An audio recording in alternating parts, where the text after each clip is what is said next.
O sol está nascendo, iluminando árvores, pântanos e plantas enormes da península de Yucatán. Estamos a 66 milhões de anos antes de hoje. São os últimos dias da era Mesozoica. Esse mundo tranquilo ainda não sabe que uma rocha do tamanho de uma montanha está vindo em direção à Terra a uma velocidade de mais de 64.300 km por hora. Parece uma bola de fogo, e ela está crescendo cada vez mais a cada minuto que passa. Logo parece maior que o Sol. Os dinossauros que andam pela Terra pré-histórica ainda não sabem que precisam correr, se esconder, se salvar. Não que isso vá ajudar.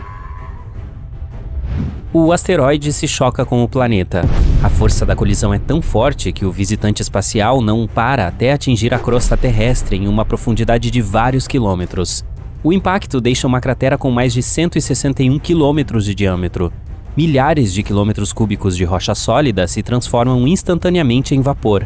O impacto desencadeia uma série de desastres naturais que acabam com 80% da vida na Terra. Mas vou contar tudo isso depois. As criaturas que estavam próximas o suficiente para ver o acidente não sobrevivem por mais de alguns segundos. Ainda mais perto da cratera do impacto, o solo está coberto com milhares de metros de cinza quente, cascalhos e escombros.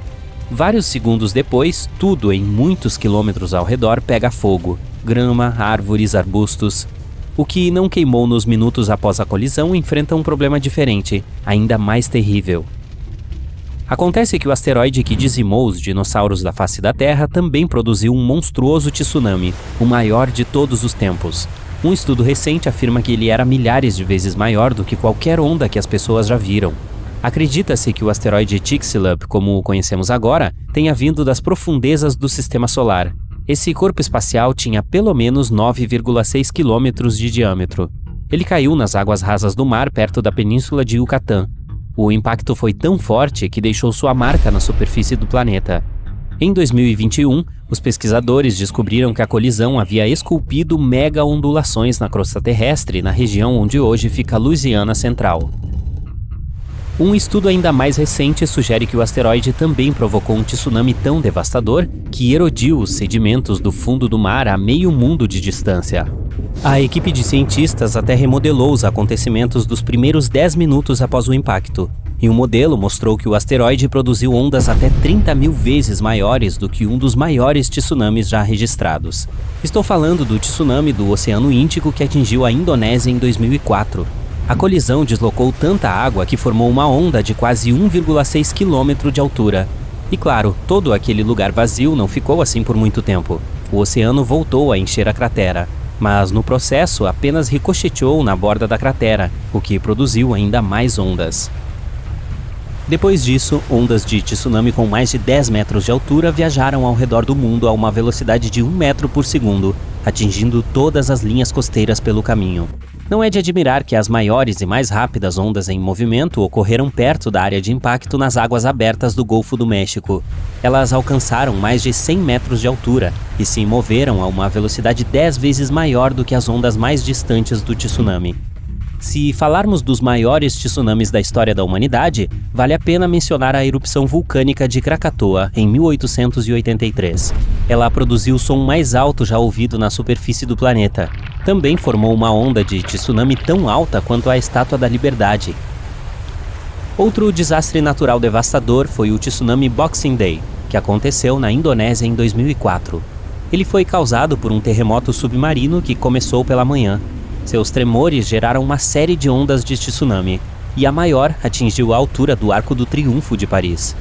O mega tsunami do vulcão Yunzhen começou depois que uma forte erupção vulcânica provocou um deslizamento de terra de uma cúpula de lava de 4.000 anos. Ela atravessou a cidade de Shimabara e atingiu o mar, provocando um mega tsunami.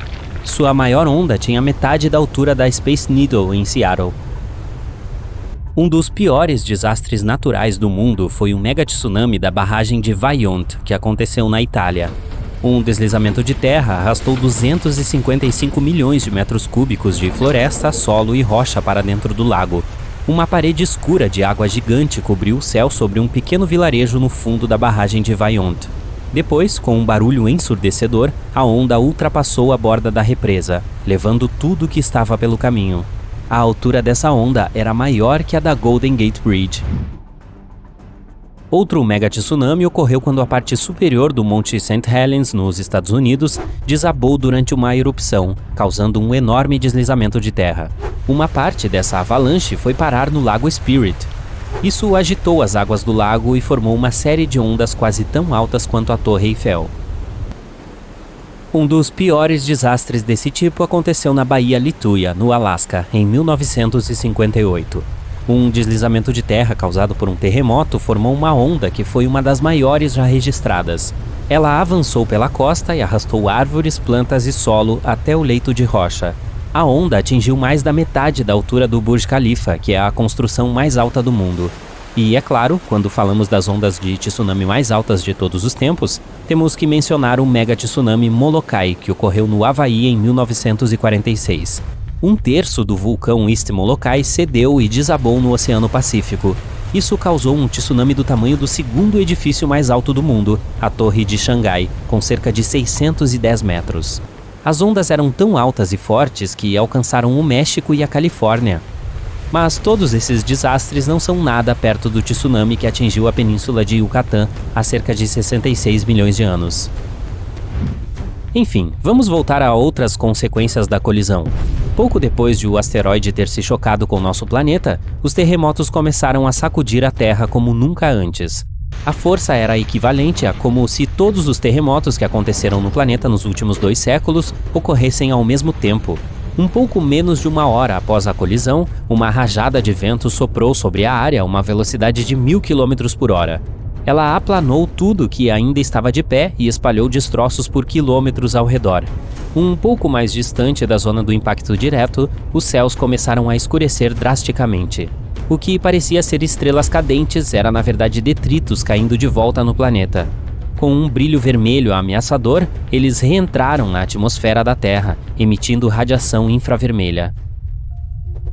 Durante as primeiras horas após a colisão, o céu estava quase totalmente escuro. Mais tarde começou a ficar mais claro, mas muito, muito lentamente. Nos 2 anos seguintes, era parecido com algo entre um dia nublado e o crepúsculo. Muitas plantas não sobreviveram a essa penumbra e ausência de luz solar. Mais de 75% das espécies da Terra logo desapareceram. As cinzas ficaram no ar por meses. É por isso que, quando chovia, a água ficava altamente ácida. Os incêndios continuaram intensos.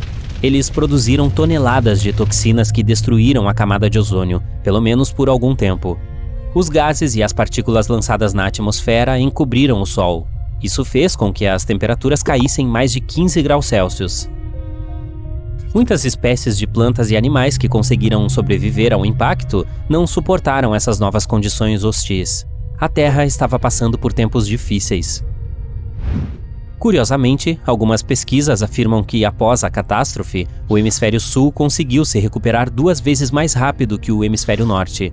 O que poderia explicar esse fenômeno é a época em que o asteroide atingiu a Terra. Se tivesse acontecido na primavera do hemisfério norte, toda a flora e fauna estariam desabrochando, procurando parceiros e comida, enquanto no hemisfério sul os animais estariam se preparando para a estação fria, desacelerando e procurando abrigo para o inverno.